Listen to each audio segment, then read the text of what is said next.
Hi. Do you wish to realize your dreams? Do you wish to use your talents and capabilities to their maximum potential? If yes, you should listen to this book, Believe in Yourself by Dr. Joseph Murphy. He shows you how to make your dreams come true to achieve great success in your life. Each one of us has immense inborn potential. With the right mental attitude, you have what it takes to succeed. You can stimulate your conscious mind, the engine that energizes your subconscious mind. This, in turn, is the engine that will do the actual work of starting you on the path of accomplishing your ambitions and aspirations to their fullest. Chapter 1. Make your dreams come true. Joseph in the Bible means disciplined or controlled imagination. It is one of the primal faculties of mind. It has the power to project and plot your ideas, giving them visibility on the screen of space. Israel loved Joseph. Israel is the spiritually awakened man who knows the power of controlled imagination. It is called the son of his old age. Son means expression. Old age reinforces wisdom and knowledge of the laws of the mind. When you become familiar with the power of imagination, you will call it the son of your old age. Age is not the flight of years, it is really the dawn of wisdom and divine knowledge in you. Imagination is the mighty instrument used by great scientists, artists, physicists, inventors, architects, and mystics. When the world said it is impossible, it cannot be done, the man with imagination said it is done. Through your imagination, you can also penetrate the depths of reality to reveal the secrets of nature. A great industrialist told me one time how he started in a small store. He said that I used to dream of a large corporation with branches all over the country. He added that regularly, systematically, he pictured in his mind the giant buildings, offices, factories, and stores, knowing that through the alchemy of the mind, he could weave the fabric out of which his dreams would be clothed. He prospered, began to attract to himself by a universal law of attraction the ideas, personals, friends, money, just everything needed for the emergence of his ideal. He truly exercised and cultivated his imagination. Now, he lived with these mental patterns in his mind until imagination clothed them in form. I particularly liked one comment that he made as follows: it is just as easy to imagine yourself successful as it is to imagine failure, but far more interesting. Joseph is a dreamer of dreams. This means he has visions, images, and ideals in his mind and knows that there is a creative power that responds to his mental pictures. The mental images we hold are developed in feeling.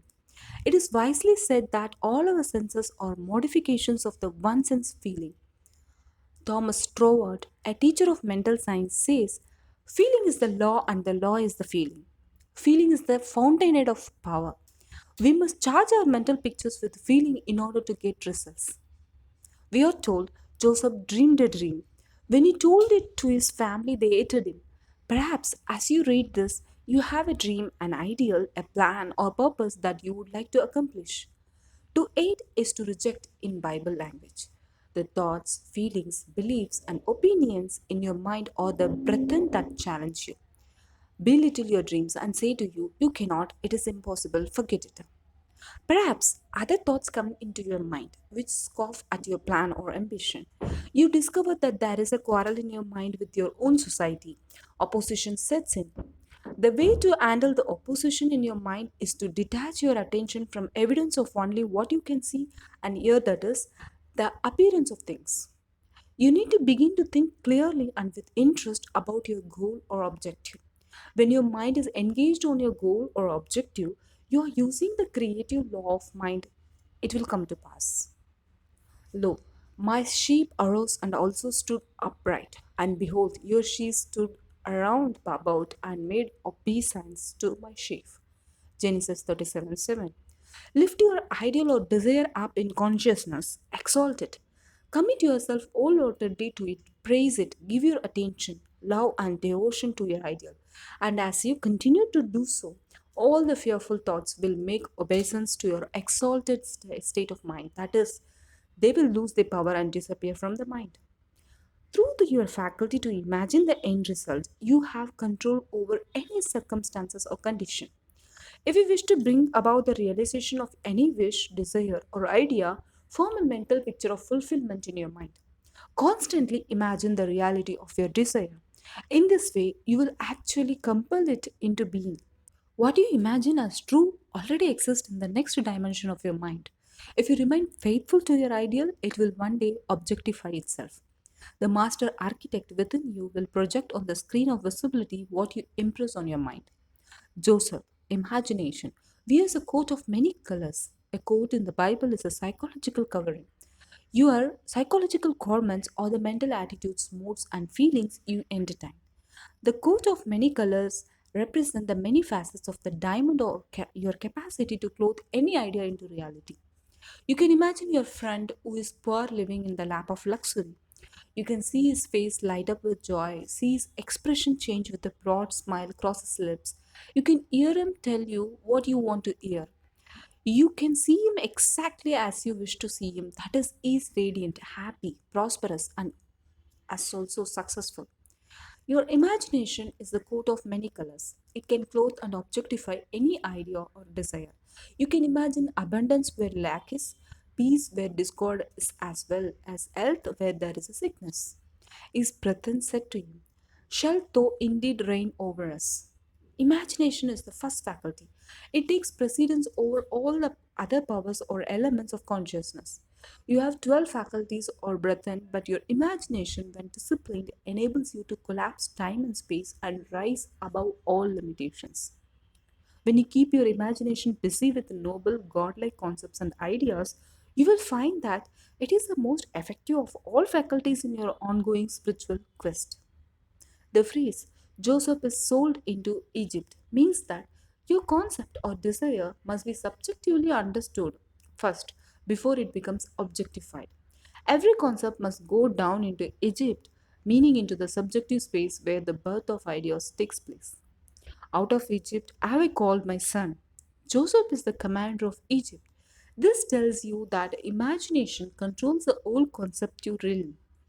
Whatever prison you may be in, whether it is the prison of fear, sickness, lack, or limitation of any kind, remember that Joseph is the commander in prison who can deliver you. You can imagine your freedom and continue to do so until it is subjectively understood. Then, after gestation in the darkness, the manifestation comes, your prayer is answered. Consider for a moment a distinguished, talented architect who can build a beautiful modern 20th century city in his mind, complete with superhighways, swimming pools, aquariums, parks, and so on. He can construct in his mind the most beautiful palace the eye has ever seen. He can see the building in its entirety, completely erected before he ever gives his plan to the builders. Where was the building? It was in his imagination. With your imagination, you can actually hear the invisible voices of your mother, even though she lives 10,000 miles from here. You can also see her clearly, quite as vividly as if she were present. This is the wonderful power you possess. You can develop and cultivate this power to become successful and prosperous. Haven't you heard the sales manager say, "Have to let John go because his attitude is wrong"? The business world knows the importance of right attitude. I remember many years ago having printed a small article on reincarnation. These pamphlets were on display on a book counter of a church where I lectured. In the beginning, very few of them were sold because the sales girl was violently opposed to its contents. I explained the biblical meaning of reincarnation to her, the origin of the story as well as what it was all about. She understood the contents of the drama and became enthusiastic about the booklets. They were all sold before my lecture series was completed. This was an instance of the importance of the right mental attitude. Your mental attitude means your mental reaction to people, circumstances, conditions, and objects in space. What is your relationship with your co-workers? Are you friendly with people, with animals, and with the universe in general? Do you think that the universe is hostile or that the world owes you a living? In short, what is your attitude? The emotional reaction of the above mentioned girl was one of deep seated prejudice. This was the wrong attitude in selling books. She was biased toward the book and the writer. You can develop the right mental attitude when you realize that nothing externally can upset you or hurt you without your mental consent. You are the only thinker in your world. Consequently, nothing can move you to anger, grief, sorrow without your mental consent. The suggestions that comes to you from the outside have no power whatsoever except that you permit them to move you in thought negatively. Realize that you are a master of your thought world. Emotions follow thought, hence you are supreme in your own orbit. Do you permit others to influence you? Do you allow the headlines in the newspapers, the gossips, or the criticism of others to upset you or bring about mental depression? If you do, you must admit you that are the causes of your own mood. You created your emotional reaction. Your attitude is wrong. Do you imagine evil of others? If you do, notice the emotion generated in your deeper self. It is negative and destructive to your health and prosperity. Circumstances can affect you only as you permit them. You can voluntarily and definitely change your attitude toward the life and all things. You can become master of your fate and captain of your soul, subconscious mind. Through discipline, directed as well as controlled imagination, you can dominate and master your emotions and mental attitude in general. If you imagine, for example, another person is mean, dishonest, and jealous, notice the emotion you evoked within yourself. Now, reverse the situation. Begin to imagine the same person as honest, sincere, loving, also kind. Notice the reaction it calls forth in you. Are you not, therefore, master of your attitudes? In reality, the truth of the whole matter is that it is your real concept of God that determines your whole attitude toward life in general. Your dominant idea about God is your idea of life, for God is life. If you have the dominant idea or attitude that God is the spiritual power within you, responsive to your thought, and that, therefore, since your habitual thinking is constructive and harmonious, this power is guiding and prospering you all in all ways. This dominant attitude will color everything. You'll be looking at the world through the positive, affirmative attitude of the mind. Your outlook will be positive, plus, you will have a joyous expectancy of only the best. Many people have a gloomy, despondent outlook on life. They are sore, cynical, as well as cantankerous. This is due to the dominant negative mental attitude that directs their reaction to everything. A young boy of 16 going to high school said to me, I'm getting very poor grades. My memory is failing. I do not know what's the matter. The only thing wrong was his attitude.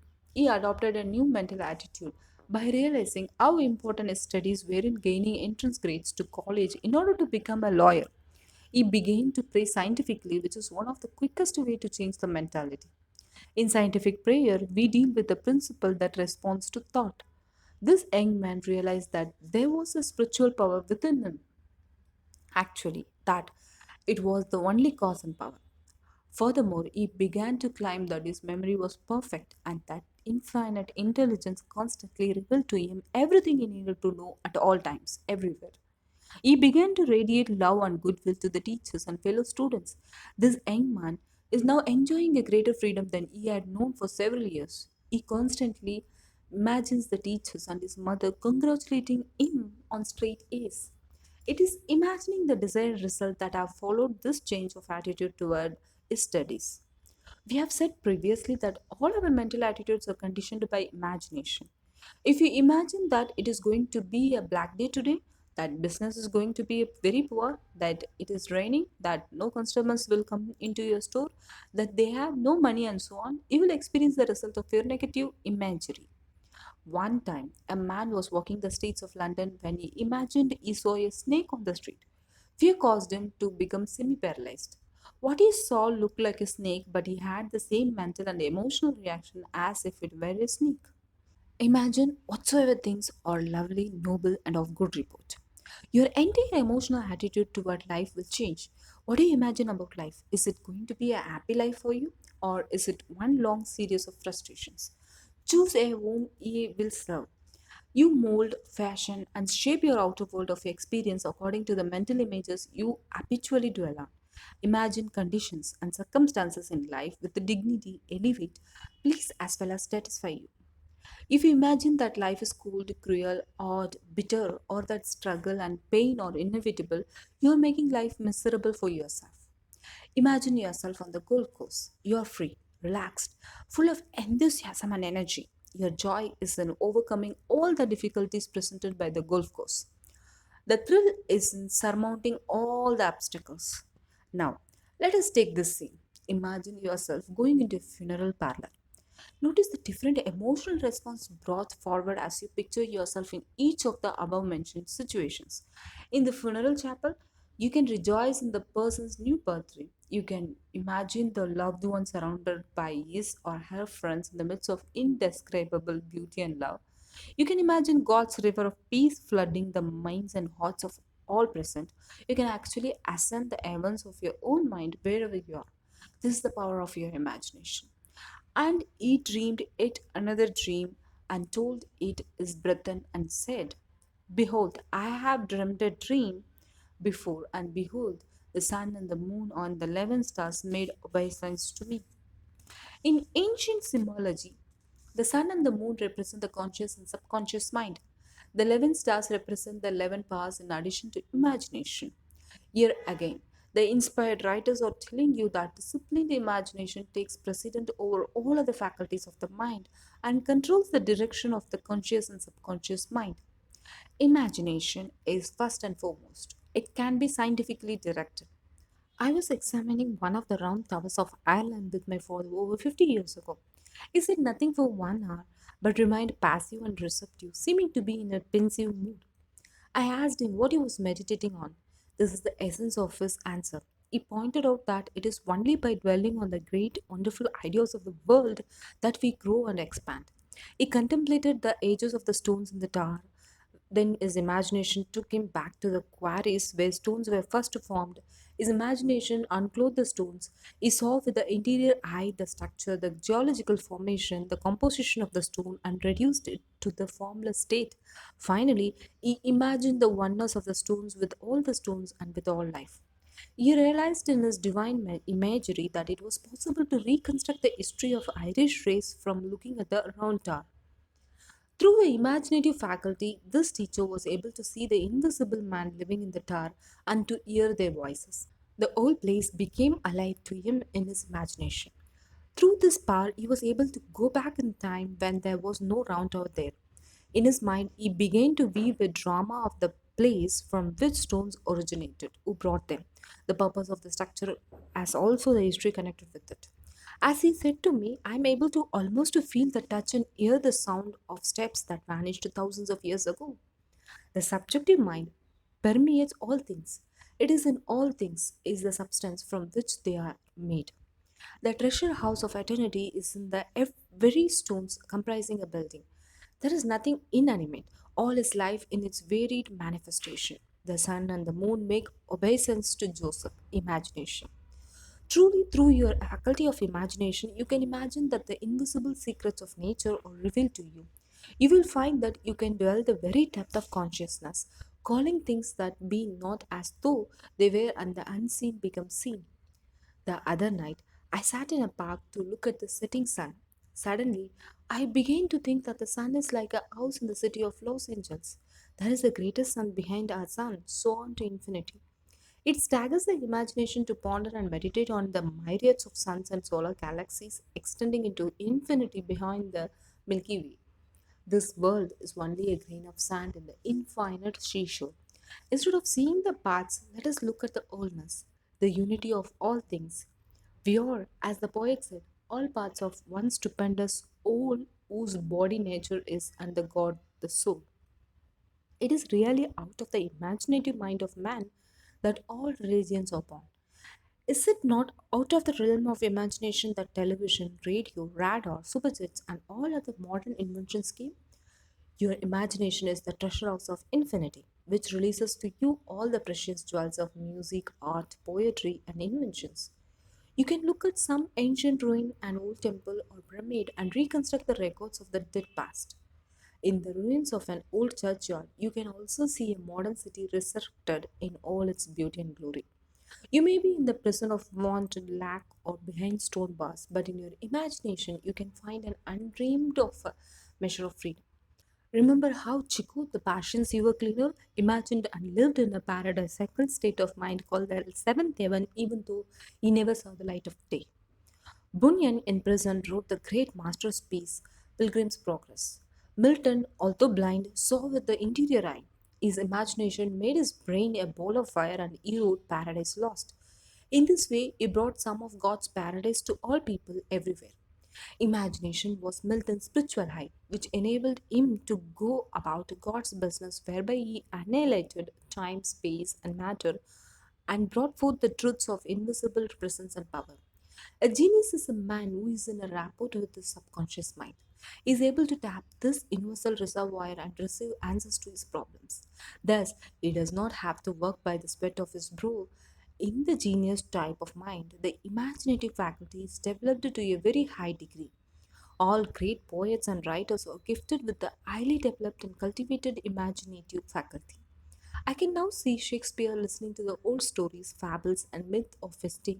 I can also imagine him sitting down, listing all these characters in the play in his mind, then clothing them one by one with air, skin, muscle, and bone, animating them, and making them so much alive that we think we are reading about ourselves. Use your imagination and go about your father's business. Your father's business is to let your wisdom, skill, knowledge, and ability come forth and bless others as well as yourself. You're about your father's business. If you're operating a small store and in your imagination you feel you're operating a larger store, giving a greater measure of service to your fellow creature. If you're a writer of short stories, you can be about your father's business. Create a story in your mind that teaches something about the golden rule. Then pass that story and all its characters through your spiritualized and highly artistic mentality. Your article will be fascinating and intensely interesting to your public. The truth about man is always wonderful and beautiful. When writing a novel or story, we should be sure that we clothe truth in our garment of loveliness and beauty. You could now look at an acorn and with your imaginative eye construct a magnificent forest full of rivers, rivulets, and streams. You could people the forest with all kinds of life. Furthermore, you could hang a bow on every cloud. You could look at a desert and cause it to rejoice and blossom as a rose. Instead of the thorn shall come up the fir tree, and instead of the briar shall come up the myrtle tree. Men gifted with intuition and imagination find water in the desert and they create cities where formerly other men only saw a desert and wilderness. An architect of a city sees the building and fountains already in operation before he ever digs a well or builds a house. I will make the wilderness of pool of water and dry land springs of water. Long hours, hot labor, or burning the midnight oil will not produce a Milton, Shakespeare, or Beethoven. People accomplish great things through quiet moments, imagining that the invisible things from the foundation of time are clearly visible. You can imagine the indescribable beauty of the who is being expressed on your canvas, and if you are a real artist in love with beauty, great beauty will come forth effortlessly. Moments of great inspiration will come to you. It will have nothing to do with perspiration or odd mental labor. In Greenwich Village, I met a poet who wrote a beautiful poems. He had them printed on cards and sold them at Christmas time. Some of these poems were beautiful, gems of spiritual love. He said that when he got still, the words would come into his mind accompanied by a lovely scene. Flowers, people, and friends would come clearly into his mind. These images spoke to him. They told him the story. Oftentimes, the entire poem, song, or lullaby would appear complete and ready in his mind without the slightest effort. His habit was to imagine that he was writing beautiful poems that would stir the hearts of men. Shelley said that poetry was an expression of the imagination. When the poet meditates on love and wishes to write on love, the invisible intelligence and wisdom within him stills his mind, casts the spell of God's beauty over him, and awakens him to God's eternal love so that his words become clothed with wisdom, truth, and beauty. The great musician is within. If it is your business to play music or compose music, be sure that you are on your father's business. Your father's business is first of all to recognize God as the great musician. Then meditate, feel, pray to know that the inner music sings or play through you the song of God's love. You will play like you have never played before. Every invention of Edison's was first conceived in his imagination. The same was true of Tesla and the great inventor and scientist. I think it was Oliver Wendell Holmes who said that we need three-story spinners who can idealize, imagine, as well as predict. I believe it was the capacity to imagine and dream that caused Ford to look forward to putting the world on wheels. Your capacity to imagine causes you and enables you to remove all barriers of time and space. You can reconstruct the past or contemplate the future thought through your inner eye. No wonder it says in Genesis, Israel loved Joseph more than all his brethren. Imagination, when disciplined, spiritualized, controlled, and directed, becomes the most exalted and noblest attribute of man. I was in a conversation some years ago with a young chemist who stated that his superiors for years had tried to manufacture a certain German dye and failed. He was given the assignment when he went with them. As he commented, he did not know that it could not be done and synthesized the compound without any difficulty. They were amazed and wanted to know his secret. His answer was that he imagined he had the answer. Pressed further by his superiors, he said that he could clearly see the letters' answers in blazing red color in his mind. He then created a vacuum underneath the letters, knowing that as he imagined the chemical formula underneath the letters, the subconscious would fill it in. The third night, he had a dream in which the complete formula and the technique of making the compound was clearly presented. Joseph, imagination, is a dreamer and a dreamer of dreams. They conspired against him to slay him, and they said one to another, behold, this dreamer cometh. Perhaps, as you read these biblical quotations, there are thoughts of fear, doubt, and anxiety conspiring in your own mind to slay or kill that desire, ideal, or dream of yours. You look at conditions or circumstances and fear arises in your mind. 8. That is the desire within you which, if you realized, would bring you peace and solve your problem. You must be like Joseph and become a practical dreamer. Decide to make your dreams come true. Withdraw and abstract your attention now from appearance of things and from sensed evidence. Even though your sense deny what you pray for, affirm that it is true in your heart. Bring your mind back from its wandering after the false gods of fear and doubt to rest in the omnipotence of the spiritual power within you. In the silence and quietude of your own mind, dwell on the fact that there is only one power and one presence. This power and presence is now responding to your thought as guidance, as strength, peace, nourishment for the soul. Give all your mental attention to recognizing the absolute sovereignty of the spiritual power, knowing that the God power has the answer and is now showing you the way. Trust it, believe it, and walk the earth in the light your prayer is already answered. All of us read the story of Columbus and his discovery of America. It was imagination that led him to his discovery. His imagination plus faith in a divine power led him on and brought him to victory. The sailors said to Columbus, what shall we do when all hope is gone? His reply was, you shall say at break of day, sail on, and on. Here is the key to prayer be faithful to the end, full of faith every step of the way, persisting to the end, knowing in your heart that end is secure because you saw the end. Copernicus, through his vivid imagination, revealed how the earth revolved on its axis, causing the old astronomical theories to be cast in the discard. I think it would be a wonderful idea if all of us from time to time recast our ideas, checked upon your beliefs and opinions, and asked ourselves honestly, why do I believe that? Where did that opinion come from? Perhaps many ideas, theories, beliefs, and opinions that we hold are completely erroneous and were accepted by us as true without any investigation whatever as to their truth or accuracy.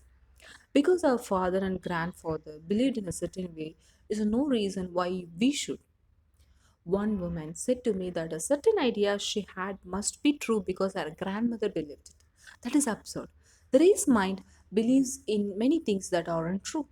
What came down from generation to generation is not necessarily valid or the final word and authority.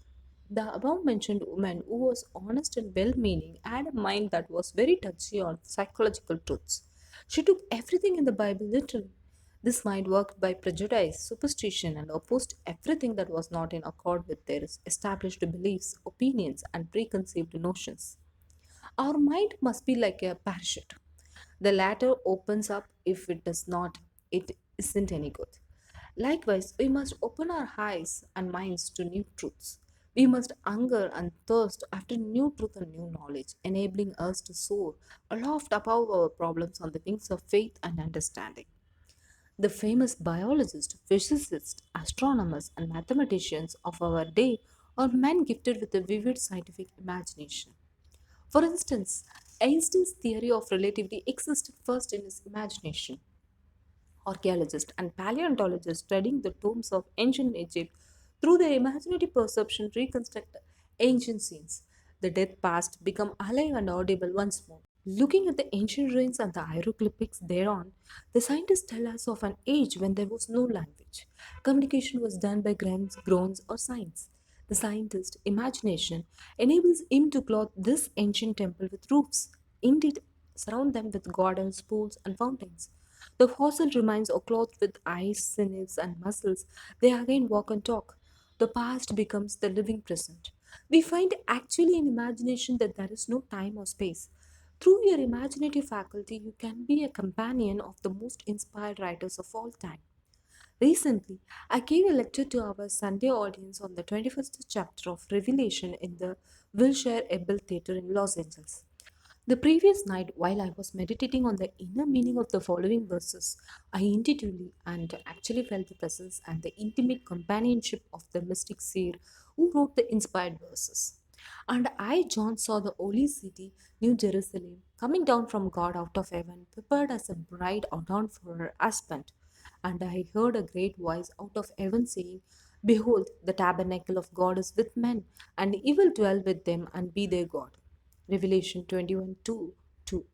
Now, can't you walk down the corridor of your own mind to see, inwardly perceive, feel, and sense God's river of peace flowing through your mind? You are now in the holy city, your own mind, inhabited by such lovely people as bliss, joy, faith, harmony, love, and goodwill. Your mind is clothed with God's radiant beauty, and your mood is exalted, noble, and godlike. You are married mentally and spiritually to God and to all things good. You have on your wedding garment because you are in tune with the infinite and God's eternal varieties. Constantly impregnate your mind. In your imagination, you sense and feel that you are the tabernacle of God. You know that His Holy Spirit saturates and fills every part of your being. You become God intoxicated, having received the divine antibody, the presence of God in the chamber of your heart. You can look at a rock. Out of that rock, through divine imagination, you can reveal the Madonna to portray a vision of beauty and a joy forever. Never permit your imagination to be used negatively, never distort or twist it. You can imagine sickness, accident, and loss to allow yourself to become a mental wreck. To imagine sickness and lack is to destroy your peace of mind, health, and happiness.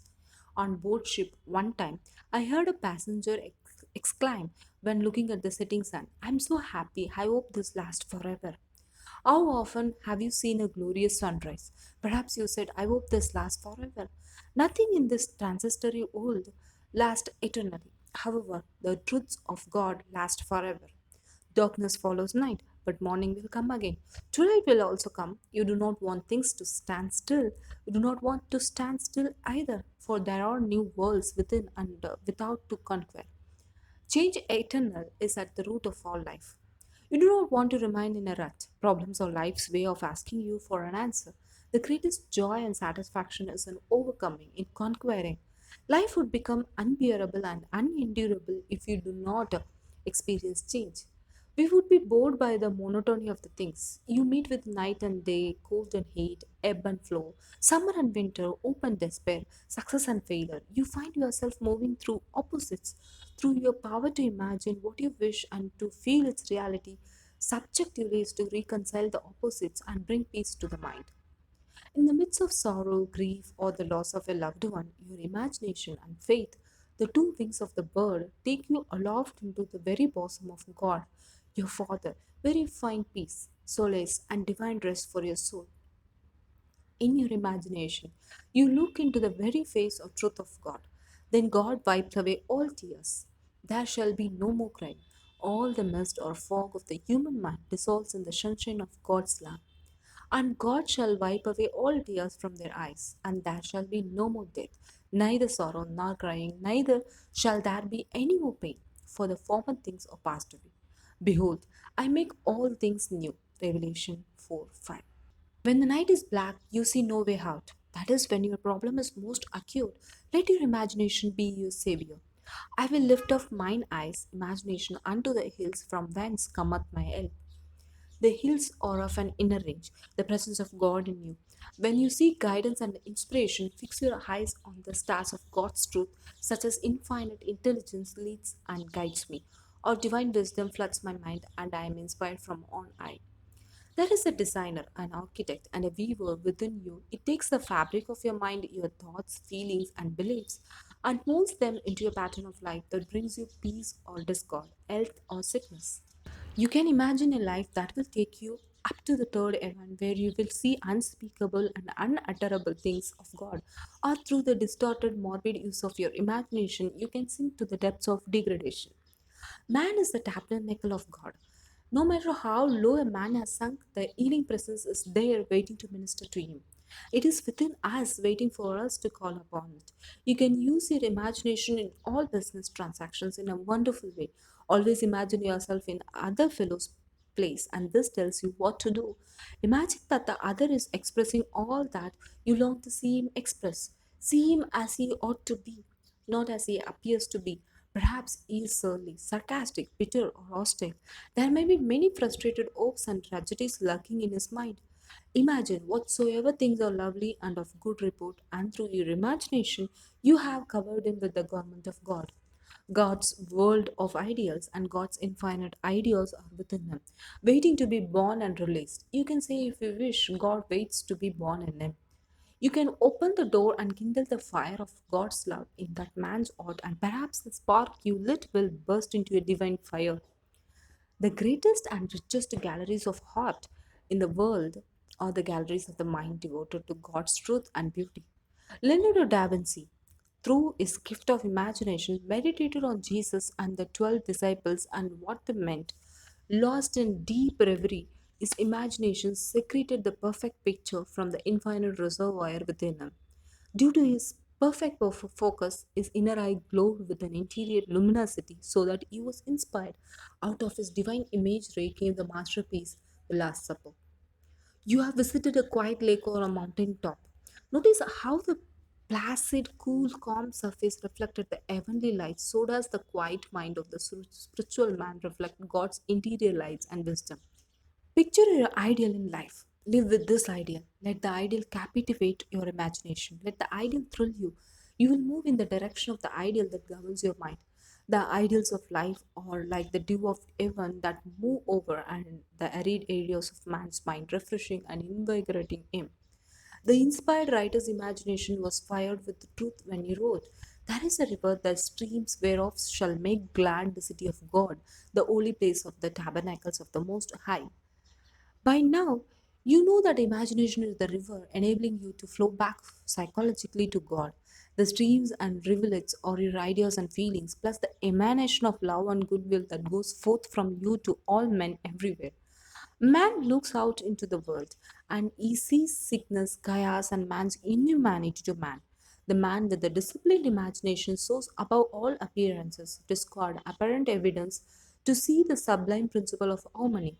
It operates through in as also behind all things. He knows through his divine imagery that there is an everlasting law of righteousness behind all things, an ever abiding peace, a boundless love governing the entire cosmos. These truths search through the art. They are born of the eternal truth, which through the imagination pierces the outer veil to rest in the divine meaning of the way it is in God and heaven. Imagination was the workshop of God that inspired the writer of the following matchless spiritual gems, which will go down through the corridor of time and live forever. For tender beauty and for divine imagery, they are unsurpassed in dealing with the availability and the immanence of God's presence. For he shall give his angels charge over thee to keep thee in all thy ways. If I take the wings of the morning and dwell in the uttermost parts of the sea, even there shall thy hand lead me, and thy right hand shall hold me. Chapter 2, Using the Subconscious Mind in Business. Long before our Bible was published, ancient wisdom said, "As a man imagines and feels, so does he become." This ancient teaching is lost in the night of time, it is lost in antiquity. The Bible states, "As a man thinketh in his heart, so is he." Legend relates that many thousands of years ago, the Chinese sages gathered together under the leadership of a great sage to discuss the fact that vast legends of brutal invaders were pillaging and plundering the land. The question to be resolved was, how shall we preserve the ancient wisdom from the destruction of the invaders? There were many suggestions. Some thought that the ancient scrolls and symbols should be buried in the Himalayan mountains. Others suggested that the wisdom be deposited in monasteries in Tibet. Still others pointed out that the sacred temples of India were the ideal places for the preservation of the wisdom of their god. The chief sage was silent during the entire discussion. In fact, he went to sleep in the midst of their talk and snored loudly, much to their dismay. He awakened in a little while and said, "Thou, God, gave me the answer. It is this. We will order the great pictorial artist of China, man gifted with a divine imagination, and tell them what we wish to accomplish. We will initiate them into the mysteries of truth. They will portray or depict in picture form the great truths which shall be preserved for all time and for countless generations yet unborn. When they are finished with the dramatization of the great truths, powers, qualities, and attributes of God through a series of picture cards, we will tell the world about a new game that has been originated. Men throughout the world for all time will use them as a game of chance, not knowing that through the simple device they are preserving the sacred teaching for all generations. This was the origin of our own deck of cards. The ancient Chinese sage, according to the legend, added, if all the sacred writings were destroyed, they could again be resurrected at any time through the symbolic teachings and inner meanings of the various designs on the playing cards. Imagination clothes all ideas and gives them form.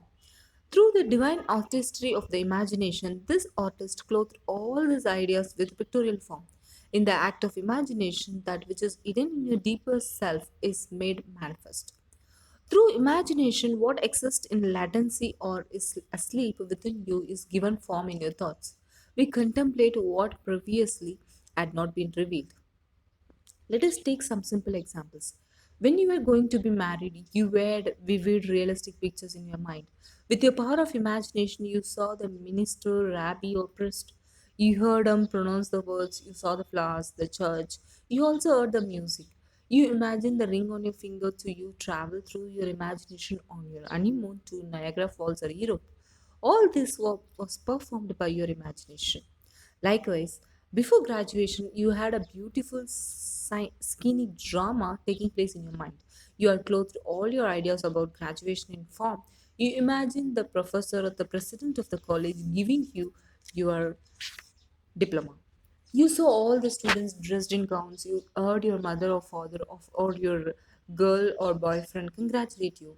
You felt the embrace on the kiss. It was all real, dramatic, exciting, and wonderful. Images appeared freely in your mind as if from nowhere, but you know and must admit that there was and is an internal creator with the power to mold all these forms that you saw in your mind and endow them with life, motion, and voice. This image is said to you, for you only we live. A young man said to me in the army before he was discharged, I see my mother clearly. I can now imagine her welcome. I see the old home. Father is smoking a pipe. My sister is feeding the dogs. I can see every mark and corner of that home. I can even hear their voices. Where do all these vivid pictures come from? Keats said that there is an ancestral wisdom in man. We can, if we wish, drink of that old wine of heaven. The spirit or God in you is the real basis of imagination. Once in an examination in London, I did not know the answer to an important question. I got still and quiet to say over and over and again, slowly, meditating in a relaxed way. God reveals the answer. In the meantime, I went on answering the other questions, which were easy. We know that when you relax the conscious mind, the subjective wisdom rises to the fore. In a short while, the picture of the answer came clearly into my mind. It was there in words like a page of a book with the entire answer written out as a graph in the mind. A mightier wisdom than that of my conscious mind or intellect spoke through me. I had a very religious schoolboy of about 14 years old come to me. Whenever, whenever he had a problem, he said to me, that you would imagine Jesus was talking to him, giving him the answer to his problems, and telling him what to do.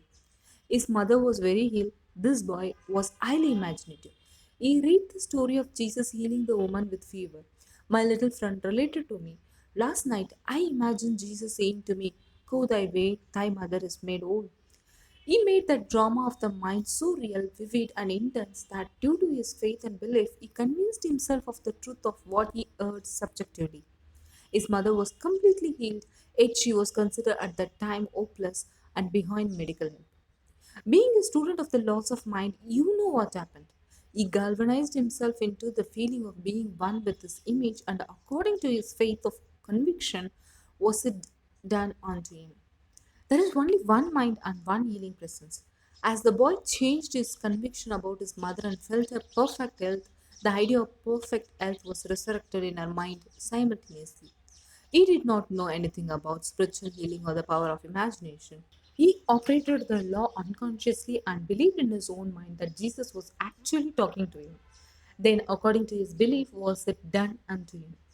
To believe something is to accept it as true. This is why Paracelsus said in the 16th century, whether the object of your belief be true or false, you will get the same results.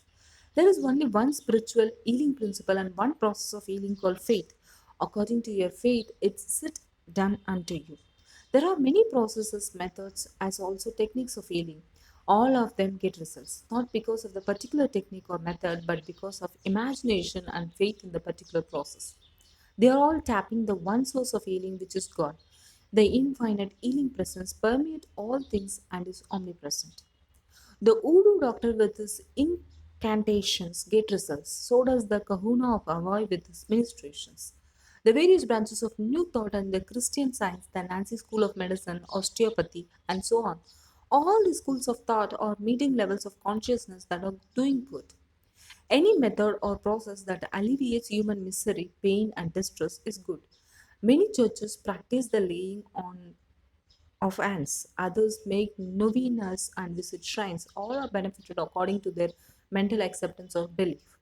When you're willing to stand alone with God, that is, to cease completely giving power to external things, when you no longer give power to the world of phenomena, which means to make a world of effect a cause, when all your allegiance is given to the spiritual power within you, realizing it as the only presence and the only cause, you will not need any props of any kind. The living intelligence that made your body will respond immediately to your faith and understanding, and you will have an instantaneous spiritual healing. If you are not at that level of consciousness where you can grow a tooth through prayer, the obvious thing to do is to go see a dentist. Pray for him and for a perfect divine oral adjustments. As long as you believe in external causes, you will seek external remedies. To illustrate further the power of imagination, I will tell you about a close relative of mine who had tuberculosis. His lungs were badly diseased, so his son decided to heal his father. He came home to Perth, Western Australia, where his father lived. He told his father that he had met a monk who sold him a piece of the true cross, which he had paid him the equivalent of $500 for it. This young man had picked up a splinter of wood off the sidewalk, went to the jeweler's, and had it set in a ring so that it looked real. He told his father that many were healed just by touching the ring or the cross. He inflamed and fired his father's imagination to the point that the old gentleman snatched the ring from him, placed it over his chest, prayed silently, and went to sleep. In the morning, he was healed. All the clinic's tests were negative. You know, of course, that it was not the splinter of wood from the sidewalk that had healed him, it was his imagination aroused to an intense degree, plus the confident expectancy of a perfect healing. Imagination was joined to faith or subjective healing. The union of the two brought about the healing. The fallen never learned the trick that had been played upon him. If he had, he probably would have had a relapse. He remained completely cured and passed away 15 years later at the age of 89. I know a businessman here in Los Angeles who has reached the top in his field. He told me that for 30 years, the most important decisions he ever made were based on his imaginary conversation with Paul. I asked him to elaborate.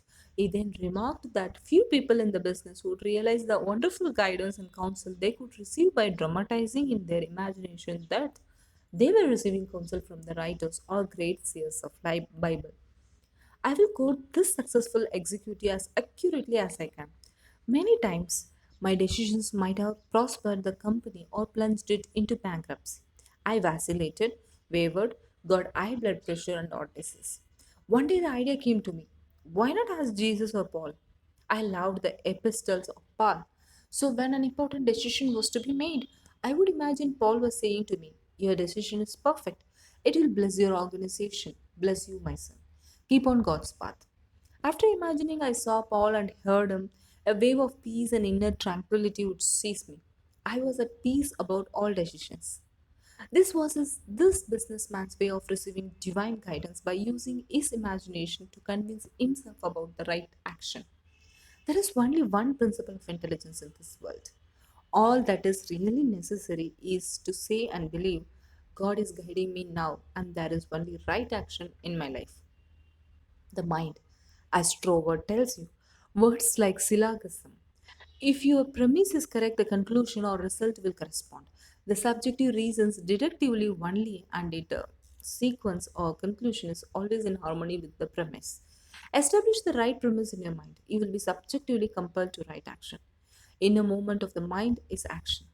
The external movements and action is the automatic response of the body to the internal motion of the mind. Hearing a friend or associate congratulate you on your wonderful decision will induce the moment of right action in your life. The man who used St. Paul to impregnate his mind with the belief of right action was using the one eternal principle of intelligence. His technique of arriving at that place in his mind does not really matter. Goethe used his imagination wisely when confronted with difficulties and predicaments. His biographers point out that he was accustomed to filling many hours quietly holding imaginary conversations. It is well known that his custom was to imagine one of his friends before him in a chair, answering in the right way. In other words, if he were concerned over any problems, he imagined that his friend was giving him the right or appropriate answer, accompanied with the usual gestures and tonal qualities of the voice, making the entire imaginary scene as real and vivid as possible. I was very well acquainted with the stockbroker in New York City who used to attend my classes at Steinway Hall there. His method of solving financial difficulties was very simple. He would have mental imaginary conversation with a multimillionaire banker friend of his who used to congratulate him on his wise and sound judgment and compliment him on his purchase of the right stocks. He used to dramatize this imaginary conversation until he had psychologically fixed it as a form of belief in his mind. Mr. Nichols Ospensky students used to say, watch your inner talking and let it agree with your aim. This broker's inner talking or speech certainly agreed with his aim to make sound investments for himself and his clients. He told me that his main purpose in his business life was to make money for others and to see them prosper financially by his wise counsel. It is quite obvious that he was using the laws of mind constructively. Prayer is a habit.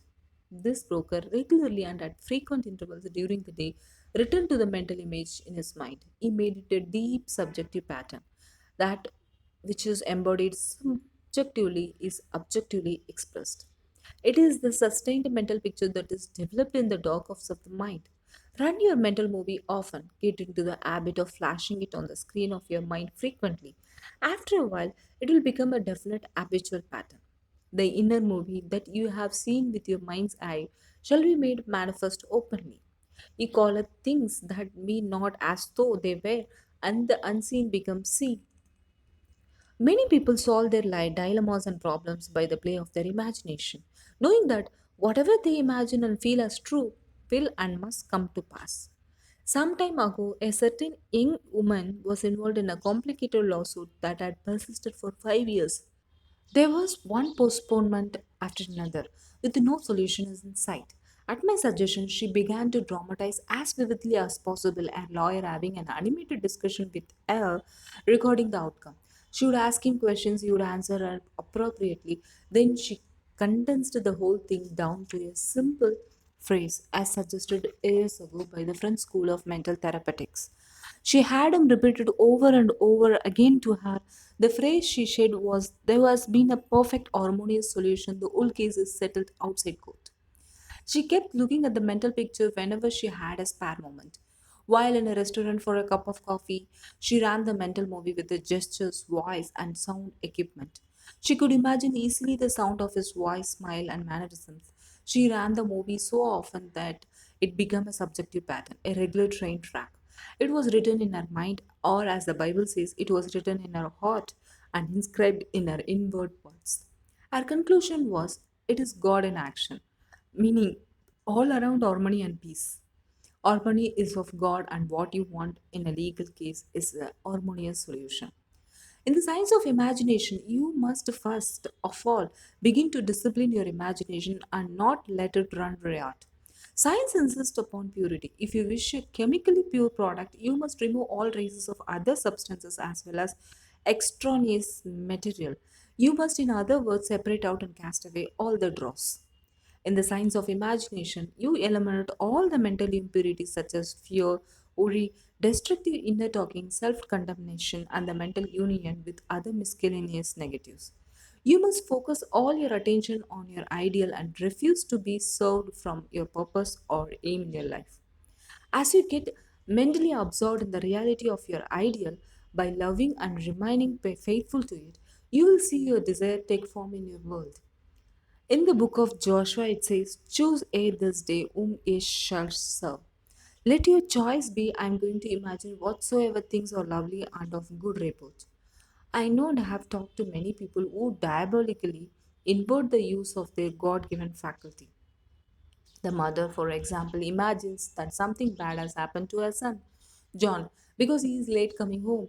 She imagines an accident, a hospital, Johnny in the operating room, and so on. A businessman whose affairs are prospering, it dwells on negativity, is another example of the destructive use of imagination. He comes home from the office, runs a motion picture in his mind of failure, sees the shelves empty, imagines himself going into bankruptcy, and empty bank balance. The business closed down, yet all the time is actually prospering. There is no truth whatsoever in that negative mental picture of his. It is a lie made out of old cloth. In other words, the thing he fears does not exist save in his morbid imagination. The failure will never come to pass except he keeps up the morbid picture charged with the emotion of fear. If he constantly indulged in his mental picture, he will, of course, bring failure to pass. He had the choice of failure or success, but he chose failure. There are chronic warriors. They never seem to imagine anything good or lovely. They seem to know that something bad or destructive is always going to happen. They cannot tell you one reason why something good should and could happen. However, they are ready with all the reasons why something dire and evil should occur. Why is this? The reason is simple. These people are habitually negative. That is, most of their thinking is of a negative, chaotic, destructive, morbid nature. As they continue to make a habit of these negative patterns of thought, they condition their subconscious mind negatively. Their imagination is governed by the dominance mood and feelings. This is why they imagine evil, even about their loved ones. For example, if their son happens to be in the army, they imagine that he's going to catch cold, become an alcoholic, become loose morally, or if he is in combat, they imagine he will be shot. All manner of destructive images enter their mind. This is due to the hypnotic spell of habit. Their prayers are rendered null and void. Make a choice now. Begin to think constructively and harmoniously. To think is to speak. Your thought is your word. Let your words be as a honeycomb, sweet to the ear and pleasant to the bones. Let your words be like apples of gold and pictures of silver. The future is the present grown up. It is your invisible word or thought made visible. Are your words sweet to the ear? What is your inner speech like at this moment? No one hear you. It is your own silent thought. Perhaps you are saying to yourself, I cannot, it is impossible, I am too old now. What chance have I? Marry can, but I can't. Have no money. I cannot afford this or that. I've tried, it's no use. You can see your words are not like honeycomb. They are not sweet to your ear. They do not lift you up or inspire you. Ouspensky was always stressing the importance of inner speech, inner conversation, or inner talking. It is really the way you feel inside, for the inside mirrors the outside. Is your inner speech pleasant to the bones? Does it exalt you, thrill you, or make you happy? Bones are symbolic of support and symmetry. Let your inner talking sustain and strengthen you. But the word is very high unto thee, in thy mouth and in thy heart, and that thou mayest do it. See, I have set before thee this day life and good and death and evil. Decree now to say it deliberately. From this moment forward, I will admit to my mind for mental consumption only those ideas and thoughts that yield, bless, inspire, and strengthen me.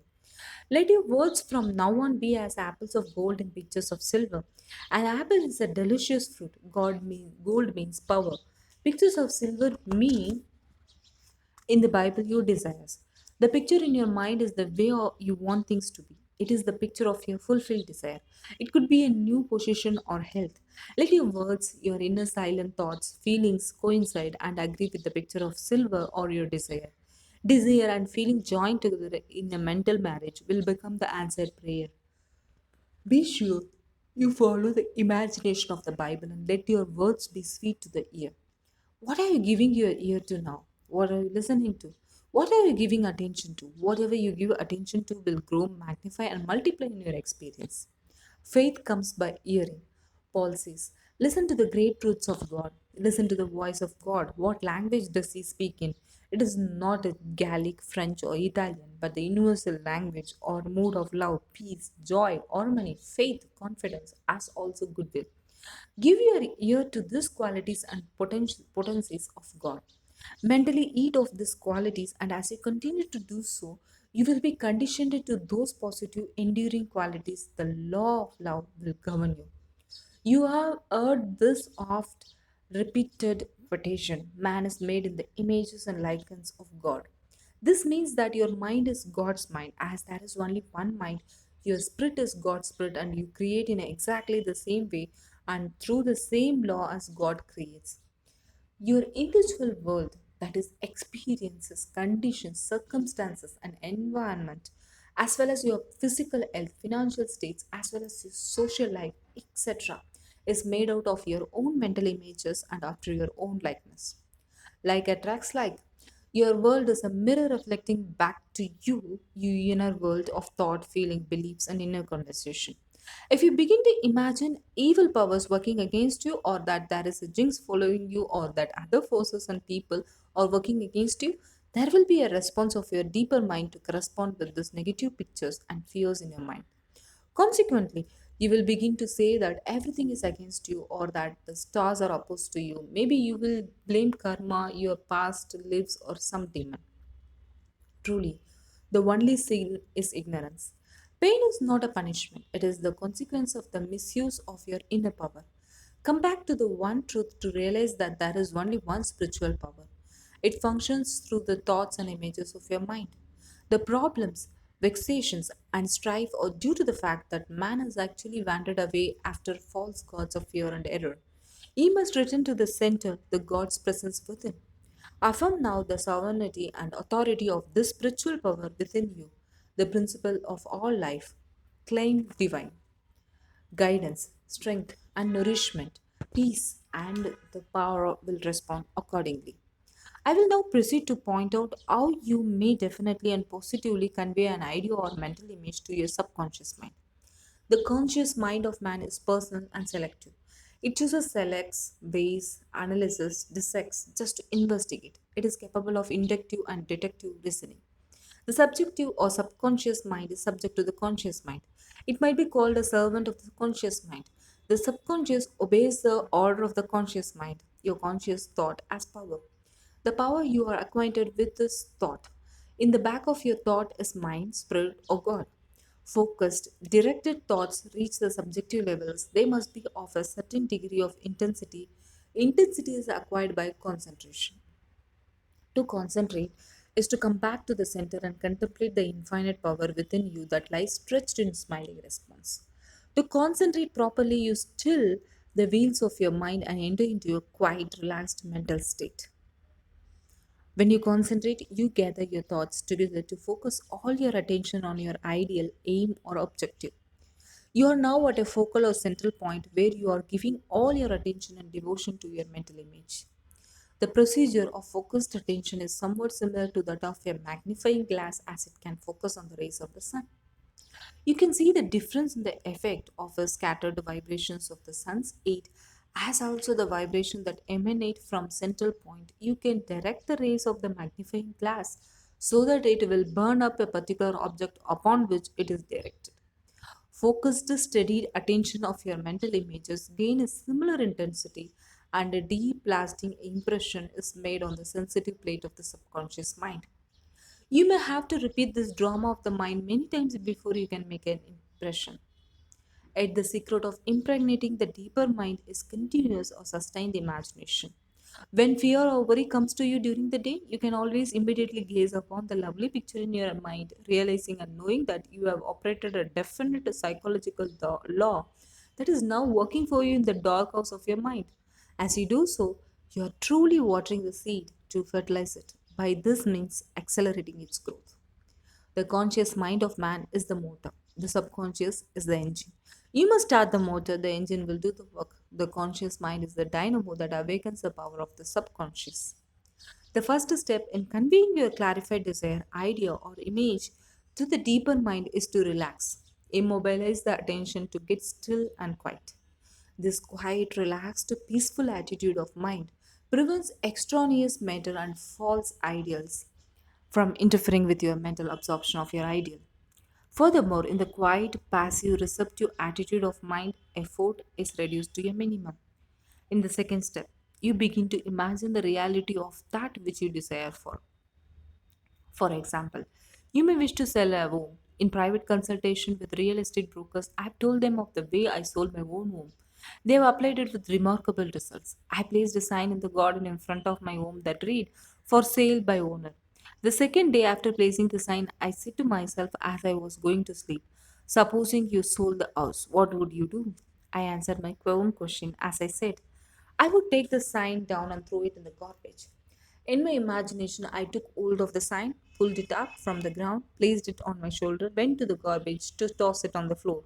Saying jokingly to the sign, "I don't need you anymore," I felt the inner satisfaction of it all, realizing that it was finished. The next day, a man gave me a deposit of $1,000 and said, "Take your sign down, we will go into escrow now." Immediately, I pulled the sign up and took it in the garbage. The outer action conformed to the inner. There is nothing new about this. As within, so without. Meaning, according to the image impressed on the subconscious mind, so is it on the objective screen of your life. This procedure or technique is older than our Bible. The outside mirrors the inside. External action follows internal action. I was engaged by a very large organization to do some spiritual work for them. Through fraudulent means, others try to claim to their vast mining and other interest. They harass the company by legal trickery just to try to get something for nothing. I told the lawyer to dramatize vividly in his imagination several times daily the president of the company that he represented, congratulating him on the perfect harmonious solution. As he sustained the mental picture through continuous mental application, the subjective wisdom gave him some new ideas, as he said, right out of the blue. He followed this up. The case was closed soon afterward. If a person has a mortgage due at the bank, but he does not have the money to cover it, if he will faithfully apply this principle, the subconscious mind will provide him with the money. Never mind how, when, where, or through what source. The subjective mind has ways you know not of. Its ways are past finding out. It is one of the instruments or tools that God gave man, so he could provide himself with all things necessary for his welfare. The man who hasn't the money to meet the mortgage can imagine himself depositing a check or currency required in the bank, that is, giving it to the cashier. The important point is to become intensely interested in the mental picture or imaginary act, making it real and natural. The more earnestly he engages his mind on the imaginary drama, the more effectively will the imaginary act be deposited in the bank of the subconscious mind. You can take a trip to the teller's window in your imagination. Make it so real and true that it will actually take place physically. There is a young lady who comes to our Sunday morning lectures regularly. She had to change buses 3 times. It took her one and a half hours each Sunday to come to the lectures. In the sermon, I told how a young man prayed for a car and received one. She went home and experimented as follows. Here is her letter in part published by her permission. Dear Dr. Murphy, this is how I received a Cadillac. I wanted one to come to the lectures on Sunday and Tuesdays. In my imagination, I went through the identical process I would go through if I were actually driving a car. I went to the showroom, the salesman took me for a ride in one. I also drove it several blocks. I claimed that Cadillac car was my own over and over again. I kept the mental picture of getting into the car, driving it, feeling the upholstery, etc. consistently for over 2 weeks. Last Sunday, I drove to your meeting in a Cadillac. My uncle in Inglewood passed away, left me his Cadillac and his entire estate.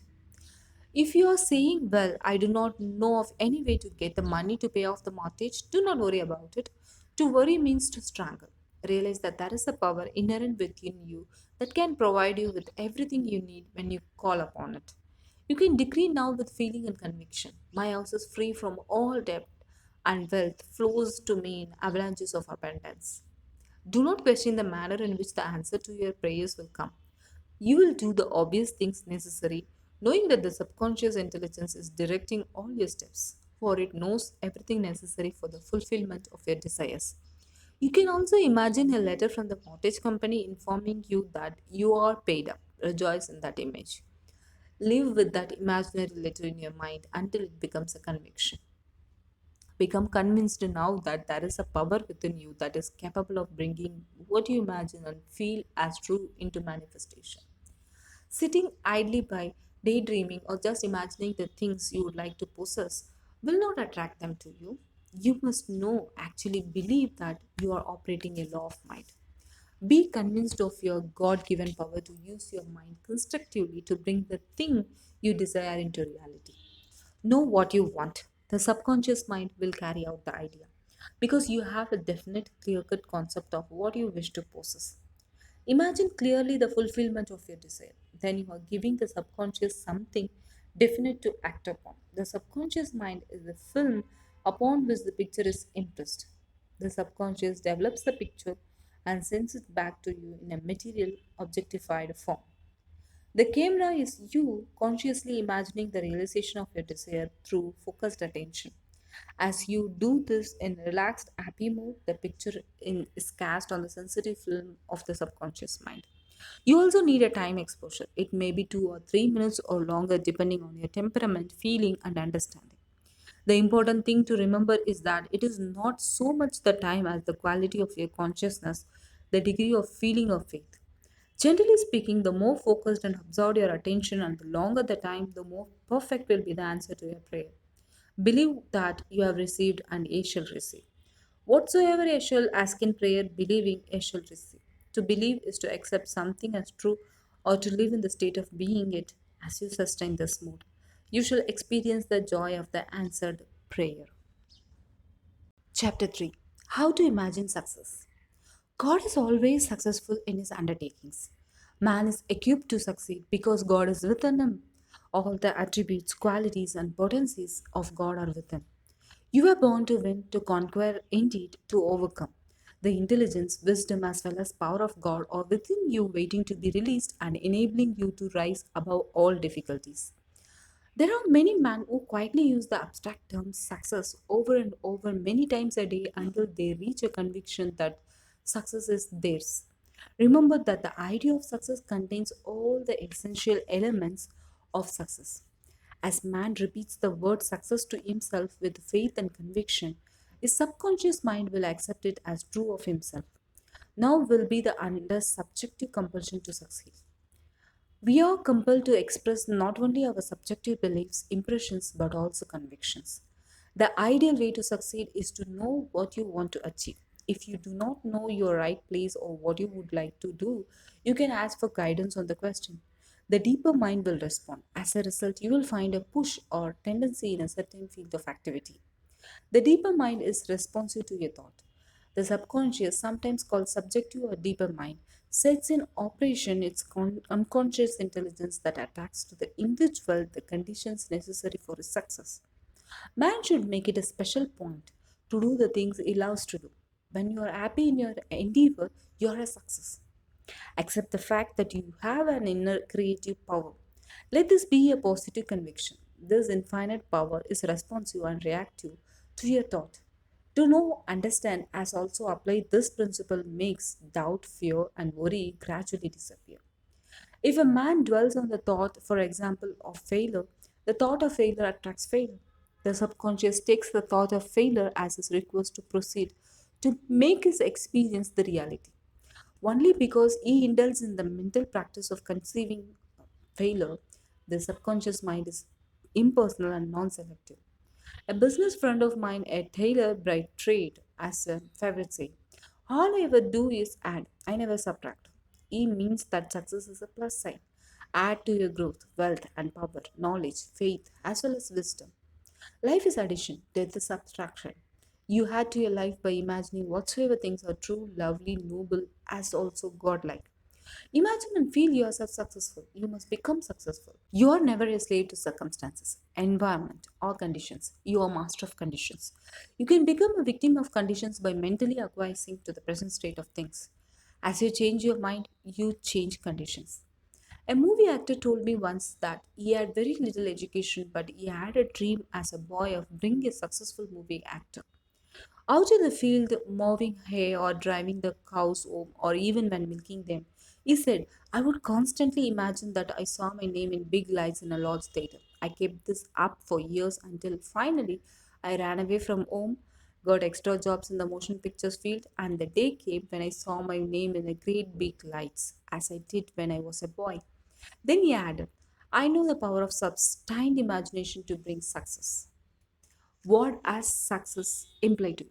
You want undoubtedly to be successful in your relationship with others.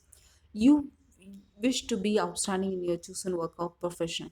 You wish to possess a beautiful home with all the money you need to live comfortably and happily. You want to be successful in your prayers, to be in your contact with the universal power within you. Imagine yourself doing the things you long to do, actually possessing the things you long to possess. Become imaginative, mentally participate in the reality of the successful state. Enter into that state of consciousness frequently, make a habit of it. Then you will find you will be guided to do everything necessary for the realization of your dream. Go to sleep feeling successful every night and perfectly satisfied. You will succeed eventually in implanting the idea of success in your subconscious mind. I know a drug clerk who was a licensed pharmacist receiving $40 a week plus his commission on sales. After 25 years, he told me, I'll get a pension and retire. I said to him, why don't you own your own store? Get out of this place, raise your sights, have a dream of for your children. Maybe your son wants to be a doctor or your daughter desires to be a musician. His answer was that he had no money. He began to awaken to the fact that whatever he could conceive as true, he could give it conception. The first step toward your goal is the birth of the idea in the mind. The second step is the manifestation of the idea. He began to imagine that he was in his own store. He participated in the act mentally. He arranged the bottles, dispensed prescriptions, as also imagined several clerks in the store waiting on customers. He visualized a big bank balance mentally worked in that imaginary store. Look like a good actor, he lived through. Act as though I am and I will be. This drugstore clerk put himself wholeheartedly into the act, living, moving, essentially acting in the assumption that his store was his. The sequel was interesting. He was discharged from his position, went with a largest chain store, became manager and then district manager. He made enough money in 4 years to make a down payment on the drugstore of his own. He called it his dream pharmacy. It was, he said, exactly the story he saw in his imagination. He became successful in his chosen field and was happy doing what he loved to do. The individual who habitually maintains a mental attitude of faith and expectancy of the best is bound to succeed and advance in life. The individual who is depressed, dejected, morbid, and despondent attracts failure all along the line. Fear is truly a lack of faith in divine supply. It is faith misplaced. Fear is faith in the wrong thing. Fear is a belief in lack or that man's good is being withheld from him. Son, thou art ever with me, and all that I hath is thine. All things you need are in the invisible. It could be said that all things needed are in the abstract. You must desire to be greater than you are in order to advance in life. Desire comes first, followed by the recognition of the power within you, enabling you to manifest what you want. The subconscious mind is the medium through which all that you desire can be brought into objectivity. You are the one giving orders in the form of habitual thinking, feeling, opinions, and beliefs. The subconscious mind obeys the order given by the conscious mind. If your conscious mind is opposed to all negative thoughts, they can make no impression upon your subconscious mind. You become immunized. If, for example, you say, I wish I were healthy, then I could be much more successful in my work. Begin now to realize that your body is your mind expressed. The subconscious mind is the builder of the body and controls all its vital functions. Your conscious mind has the power to change any idea or group of thoughts held in the subconscious mind. You can impress the idea of health on your subconscious mind when you know that it can be done. A conviction and sincere belief is necessary. Affirmative statements establish definite impression on the subconscious mind. A wonderful way to impress the subconscious is through disciplined or scientific imagination. By illustration, if your knee is swollen and you are lame, imagine that you are doing the things that you would do if you were in perfect health. You might say that I would go downtown on a bus, visit friends, ride horseback, go swimming or hiking. First, in your imagination, you go on this psychological journeys, making them as real and natural as possible. Continue to go on these psychological journeys. You know that self motivation is yours. All movement is first of the mind or consciousness of man before any external movement can take place. By example, the chair does not move of itself. You must impart motion to it. The same is true of your body. As you continue to do all the things you would do where you yield, the inner movement will cause the subconscious to build the body in accordance with the image back of it. The following is a wonderful prayer for perfect health. A minister I knew in South Africa applied this prayer and healed himself. Several times a day, he would affirm slowly and quietly, first making certain that he was completely relaxed mentally and physically. The perfection of God is now being expressed through me. The idea of health is now filling my subconscious mind. The image that God has of me is a perfect image. My subconscious mind recreates my body in perfect accordance with the perfect image held in the mind of the God. This is a simple, easy way of conveying the idea of perfect health to your subconscious mind. You can develop confidence by knowing and realizing that nothing can prevent you from achieving success. Develop a certainty in your mind that this inner power can be called upon to overcome all obstacles. There must be an assurance and determination on your part that you can achieve and accomplish what you set out to do. This positive, affirmative attitude constitutes confidence. You have heard the biblical expression, according to your faith is it done unto you. Faith in God is the realization that there is only one spiritual power that is omnipresent, omniscient, omnipotent, all love, all light, all beauty, all life with an ever present help in time of trouble. Know that His power responds to your thought. She's looking upon God as some being living in the skies with a long beard. God is the essence of man. God is the life of man. We cannot comprehend all of God, for the finite mind cannot comprehend the infinite in total. For example, your conscious and subconscious mind are projections of God. They are working tools. God is infinite wisdom, boundless love, and infinite intelligence, along with absolute bliss, eternal harmony, and indescribable beauty. All these and others are qualities and attributes of God. You're not cast adrift on the ocean of life deserted by the creator of life.